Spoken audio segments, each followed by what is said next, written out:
نحمده ونصلي على رسوله الكريم اما بعد فاعوذ بالله من الشيطان الرجيم بسم الله الرحمن الرحيم وان طائفتان من المؤمنین اقتتلوا، اور اگر ایمان والوں کے دو گروہ آپس میں لڑ پڑیں فاصلحوا بینہما، تو ان دونوں کے درمیان صلح کروا دو۔ ایسا نہیں ہونا چاہیے کہ ایمان والے لڑ رہے ہوں اور تم تماشا دیکھو۔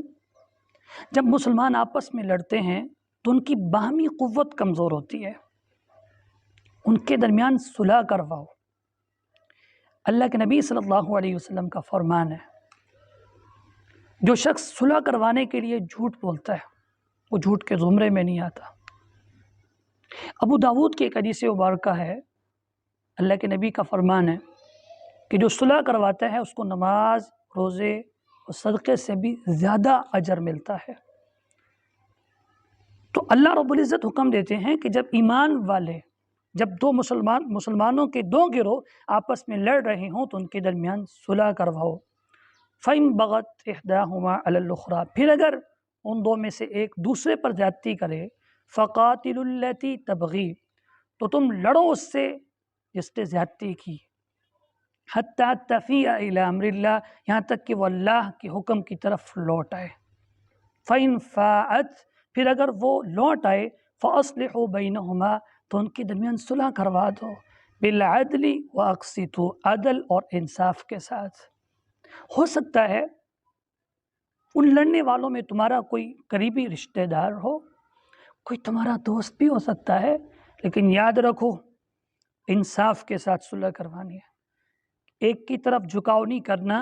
ان اللہ یحب المقسطین، یقیناً اللہ انصاف کرنے والوں سے محبت رکھتا ہے۔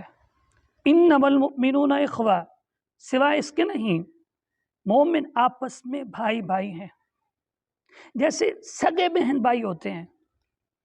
گھروں میں بھی تو لڑائیاں ہو جاتی ہیں، اور پھر مومن یہ ایک جماعت ہیں، ایک فیملی، ایک خاندان کی طرح ہیں، آپس میں بھائی بھائی ہیں، ان کے درمیان بھی لڑائی ہو جائے، فاصلحوا بین اخویکم، اپنے بھائیوں کے درمیان صلح کرواؤ۔ گھروں میں بھی تو جھگڑے ہوتے رہتے ہیں، ایسے نہ ہو تم آپس میں توڑ کر بیٹھ جاؤ اور باطل خوشیاں منا رہا ہو اور تمہیں استعمال کر رہا ہو، ایسے نہیں ہونا چاہیے۔ واتقوا اللہ، اور اللہ سے ڈرتے رہو، لعلکم ترحمون، تاکہ تم پر رحم کیا جائے۔ یہاں بھی سیاسی مصلحت کے لیے صلح نہیں کروانی، دنیاوی فائدے کے لیے صلح نہیں کروانی، صلح محض اللہ کی رضا کے لیے کروانی ہے، اور کسی ایک جانب جھکاؤ بھی نہیں کرنا۔ اور دوسری بات، رشتہ داریوں کو توڑنا نہیں ہے، بلکہ اللہ سے ڈرتے رہو۔ ایک مقام پہ اللہ فرماتے ہیں فاتقوا اللہ، اللہ سے ڈرتے رہو اور آپس میں صلح رکھو۔ یہاں پہ بھی ارشاد فرمایا واتقوا اللہ، اللہ سے ڈرتے رہو، ایک طرف جھکاؤ بھی نہیں کرنا اور رشتہ داریوں کو توڑنا بھی نہیں ہے، لعلکم ترحمون، تاکہ تم پر رحم کیا جائے۔